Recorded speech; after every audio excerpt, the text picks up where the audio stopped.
Hello यात्रीज, welcome to day 23 of learning Python in the 30 days series. मैं आपका दोस्त वीरेश फ्रॉम कोड यात्री।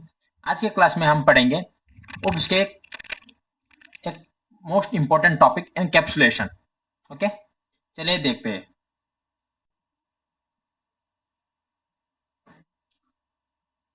What is encapsulation?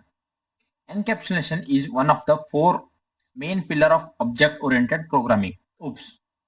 In simple terms, it means putting all the related data and the code that works on that data into a single safe unit, the class. मतलब encapsulation मतलब जो भी important data रहता है, जो भी important attributes रहते हैं, इंस्टेंस रहते हैं, उन सबको सेफली हैंडल करने के लिए हम यूज करते हैं एनकैप्सुलेशन। फॉर एग्जांपल, एक आप देखें तो, हाँ, एटीएम है। एटीएम में जो इंपॉर्टेंट डाटा जो हाइड करना रहता है हमको, फॉर एग्जांपल अकाउंट नंबर हो गया, बैलेंस हो गया एंड पिन हो गया, इन सबको हम एक पर्टिकुलर इंसान को, ऑथोराइज्ड पर्सन को ही दिखा सकते हैं कि हर किसी के लिए हम ये दिखा नहीं सकते। इस तरह के डाटा को हाइड करने के लिए, हैंडल करने के लिए हम एनकैप्सुलेशन यूज करते हैं। ओके, जो भी क्लास में जो डाटा किसी को विजिबल करना है, जो नहीं दिखाना है, उस सबको हैंडल करने के लिए एनकैप्सुलेशन यूज करते हैं। Okay, the to the terms comes from the word capsule, meaning you are wrapping the things up. For example, आपने जो कैप्सूल टैबलेट्स देखे होंगे, उसके अंदर जो जैसे हम कैप्सूल खोलते हैं, अंदर जो इंपॉर्टेंट मेडिसिन रहता है, उसी की तरह एक कैप्सूल की तरह वर्क करता है, जो अंदर एक इंपॉर्टेंट डाटा रहता है, जो बाइंडिंग किया हुआ होता है, तो हाइड किया गया होता है। Okay, the to goals of encapsulation: binding bundling, combining attributes, data and methods behavior together inside a class definition। मतलब क्लास के अंदर जो इंपॉर्टेंट डाटा रहता है और मेथड के बिहेवियर को हाइड करने के लिए हम एनकैप्सुलेशन यूज करते हैं। Second, data protection, data hiding,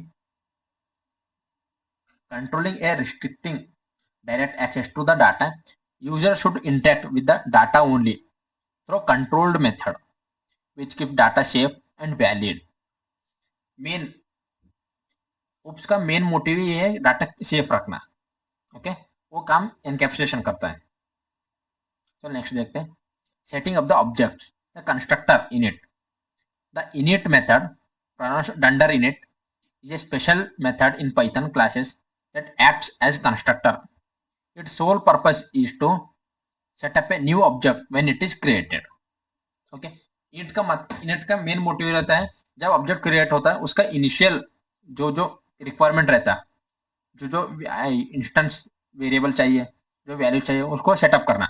okay, first काम इस इनिट का रहता है, जब ऑब्जेक्ट क्रिएट होता है उसको जो रिक्वायरमेंट डाटा चाहिए, जो रिक्वायरमेंट वेरिएबल चाहिए, उसे सेटअप करना रहता है। Okay, purpose to give the when it runs automatically. आपको मैं कल के वीडियो में, पिछले वीडियो में बताया था कि जब भी जो भी डंडर मेथड रहता है, जो स्टार्टिंग में डबल अंडरस्कोर और एंडिंग में डबल अंडरस्कोर रहते हैं, वो मेथड व्हेन ऑब्जेक्ट क्रिएट होता है तब ऑटोमेटिकली कॉल हो जाता है। वो उनमें से एक है init method. When it runs automatically the moment you create an instance of the class. For example दिया है my pet equals to pet photo purpose to give the new objects its initial unique state और values। इसके self parameter में तो कल बताया था आपको, mandatory first argument, it is a reference to the specific object currently being created, it allow the object to refer to its own attribute. मतलब एक सेम नेम का सेम सेम क्लास को दो डिफरेंट यूजर यूज कर रहे हैं, तो variable को पता, इंटरप्रेटर को पता चलना चाहिए कि किस यूजर के लिए ये वेरिएबल यूज करना है, किस यूजर के लिए ये वेरिएबल यूज करना है। और सेल्फ मेथड उसी यूजर को सेल्फ की जगह उसी यूजर को ऐड कर लेते हैं अपने आप को। For example, Viresh dot colour और सुरेश डॉट कलर। ओके, अब इसे एक एग्जांपल के थ्रू देखेंगे एक और बार।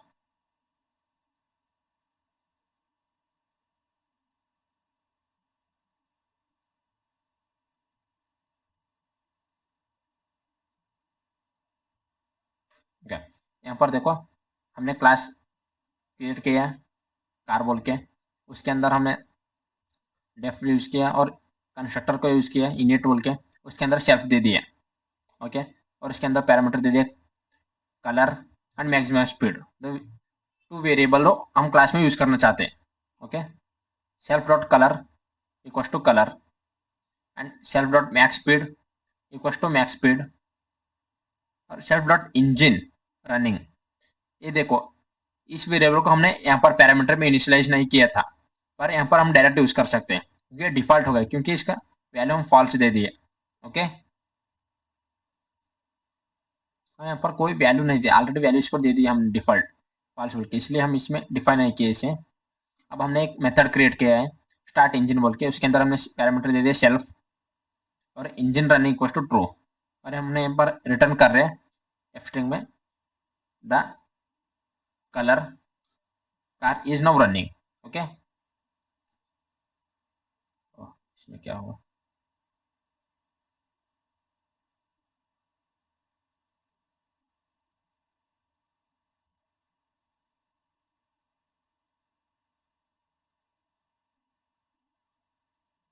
ओके हाँ, देखो हमने यहाँ पर एक दो ऑब्जेक्ट क्रिएट किए car one and car two बोल के। ओके, और यहाँ पर प्रिंट कर रहे हैं car one is colour can go maximum speed. Okay, हमें कार टू इंजन। अब देखो सेल्फ यहाँ पर क्या काम करता है बोले तो, सेल्फ है यहाँ पर दो ऑब्जेक्ट है। अब अगर हम सेल्फ नहीं दिए तो पाइथन इंटरप्रेटर को कैसा पता चलेगा कि हम किस ऑब्जेक्ट के लिए किस वेरिएबल यूज कर रहे हैं, कंफ्यूज हो जाएगा ना, इसीलिए हम सेल्फ यूज करते हैं। ये देखो, ये सेल्फ है, इसकी जगह सेल्फ की जगह कार बन जाएगा, कार बन जाएगा। कार वन डॉट कलर क्या है, कार वन डॉट का कलर रेड है, और इसके बाद यहाँ पर फिर से कार टू के लिए सेल्फ की जगह कार टू ऑटोमेटिकली जाएगा, कार टू का कलर क्या है, रेड है। ये सेल्फ ऑटोमेटिकली चेंज हो जाएगा वहां पर। ओके, इसलिए हम सेल्फ यूज करते हैं। हर एक हम क्लास के अंदर जो भी मेथड यूज करते हैं, जो भी मेथड लिखते हैं आप, उसके सेल्फ पैरामीटर कंपलसरी देना ही होता है आपको, सेल्फ पैरामीटर कंपलसरी देना होता है। यहाँ पर देखो इसमें सेल्फ पैरामीटर दे दिया है, इसमें कोई भी वैल्यू नहीं जा रहा है इसमें वैल्यू। ये देखो कार वन ऑब्जेक्ट जाएगा इसमें, यहाँ पर ऑब्जेक्ट जाएगा और यहाँ पर ऑब्जेक्ट जाएगा। कार वन डॉट ऑब्जेक्ट इसका ट्रू हो गया। Okay, car to dot object इसमें इसका ट्रू हो गया। अब देखो इसे प्रिंट करके देखते हैं।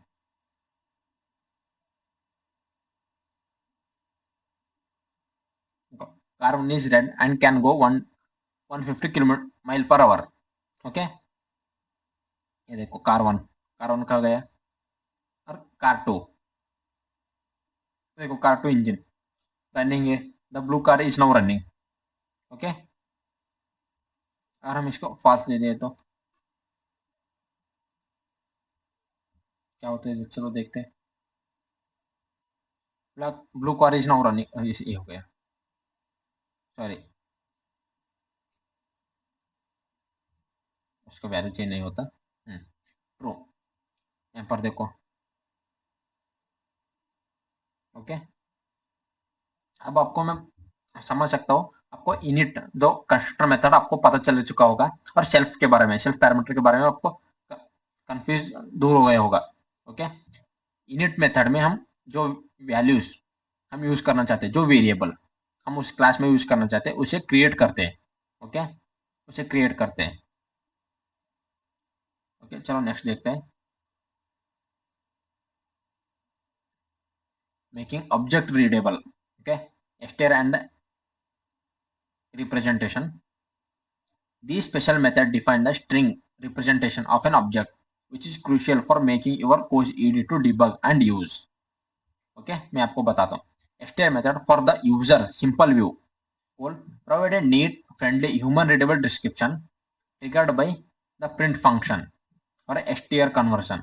Okay, representation for the developer detailed view goal provide a clean, detailed, and ambiguous string, often in a format that could be used to recreate the object triggered by the reaper function or simply typing the object name in the Python console. Okay, इसे example के through देखें ये दोनों क्या काम करते हैं, हम दोनों इन दोनों को क्यों यूज करते हैं।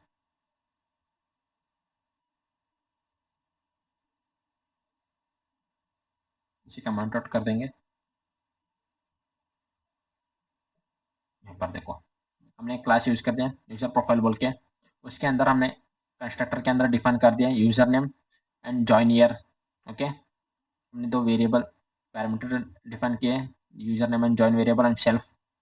ओके, हम पहले देखेंगे रेपर फंक्शन को। डिटेल्ड व्यू, डिटेल्ड व्यू मतलब क्या है, रेपर फंक्शन क्यों यूज करते हैं? ये मेनली यूज करते हैं डेवलपर के पॉइंट ऑफ व्यू की वजह से। मेनली डेवलपर यूज करते हैं जो कोड करना करते हैं, ताकि जो यूजर्स हैं, यूजर के लिए हमें यहाँ पर string str method, str under method. Okay, ये क्या करते हो, सिंपल नॉर्मल कैरेक्टर को प्रिंट कर देता है, स्ट्रिंग को कंसोल में एज इट इज। ओके, आप यहाँ पर डायरेक्ट, आप फॉर एग्जांपल एक बेसिक से आपने एक एप्लीकेशन बिल्ड कर रहे हैं, उसमें आप डायरेक्ट प्रिंट फंक्शन यूज नहीं कर सकते। अपना सेपरेट प्रिंट फंक्शन के लिए आप स्टेयर मेथड यूज कर सकते हैं। इससे आप कोई भी कैरेक्टर को, स्ट्रिंग को आप कंसोल में स्क्रीन में डिस्प्ले कर सकते हैं। ओके, तो यूजर को इजी हो जाएगा अंडरस्टैंड के लिए। अब देखो हमने एक ऑब्जेक्ट क्रिएट किया, यहाँ पर एक ऑब्जेक्ट क्रिएट किए यूजर ए बोल के, उसके अंदर यूजर प्रोफाइल और टेक मास्टर 2020 में, टेक मास्टर की जगह मैं अपना नाम डालूंगा वीरेश, 2020 में ज्वाइन किया। आप देखिए यूजर फेसिंग, यूजर के पॉइंट ऑफ व्यू से ऑब्जेक्ट प्रिंट हो रहा है। ओके, अगर मैं इसको निकाल दिया तो अब देखो, अब मैं इसको निकाल दे, कमेंट आउट कर देता हूँ, तो प्रिंट ही नहीं होगा। तो क्या कर रहा है, ओह सॉरी,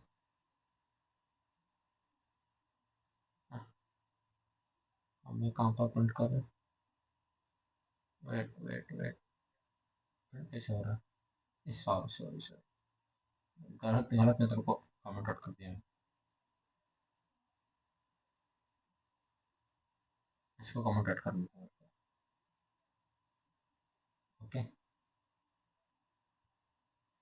मुझे प्रिंट करना है यूजर ए को, प्रिंट नहीं होगा देखो,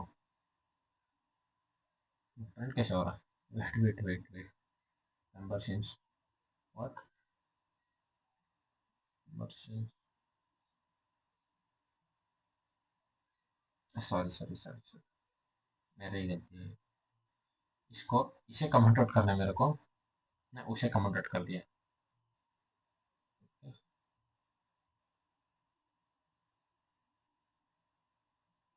हम्म, अच्छा,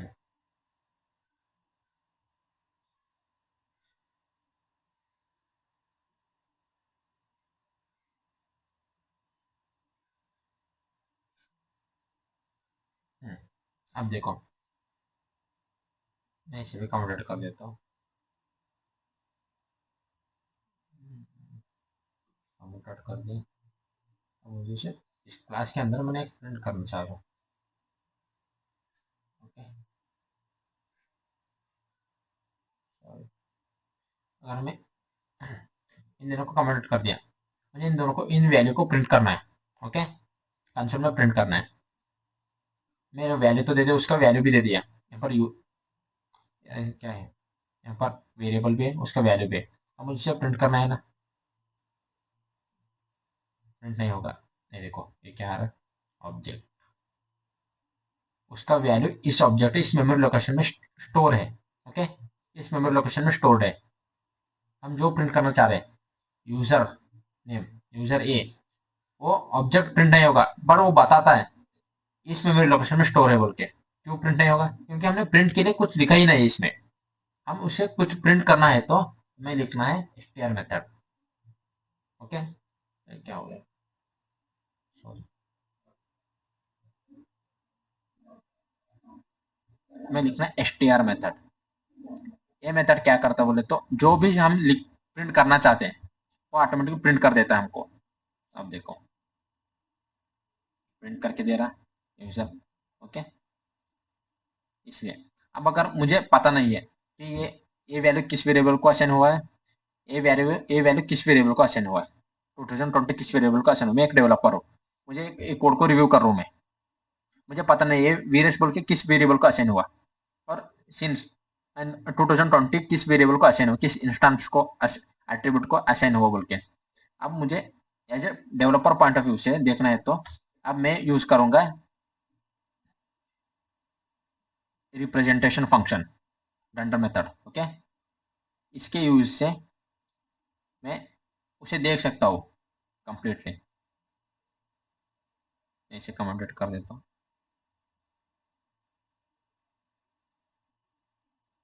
अब देखो डिबग आउटपुट, यूजर प्रोफाइल इसी क्लास का, यूजर नेम असाइन हुआ है वेरियस बोल के, और जॉइन ईयर 2020 असाइन हुआ है। ओके, ये रिपर फंक्शन मेनली है डेवलपर के लिए, और एक्सटेंड मेथड नॉर्मल यूजर के लिए, जो मेन डाटा जो प्रिंट करके देता है आपको। पर आपको उसमें पता नहीं चलेगा किस वेरिएबल को कौन सा वैल्यू असाइन हुआ है, और अंदर का जो भी इंटरनल वर्किंग। पर रिप्रेजेंटेशन फंक्शन क्या, आप क्लास के अंदर जो हो रहा है, विच कौन सा वेरिएबल यूज हो रहा है, कौन सा वैल्यू किस वेरिएबल को असाइन हुआ है, उन सबको देखने के लिए आप ये यूज कर सकते हो रिप्रेजेंटेशन। ओके, चलो गाइस, आज की क्लास में इतना। हम एनकैप्सुलेशन को अगले वीडियो में भी देखेंगे। चलो चलते हैं, बाय।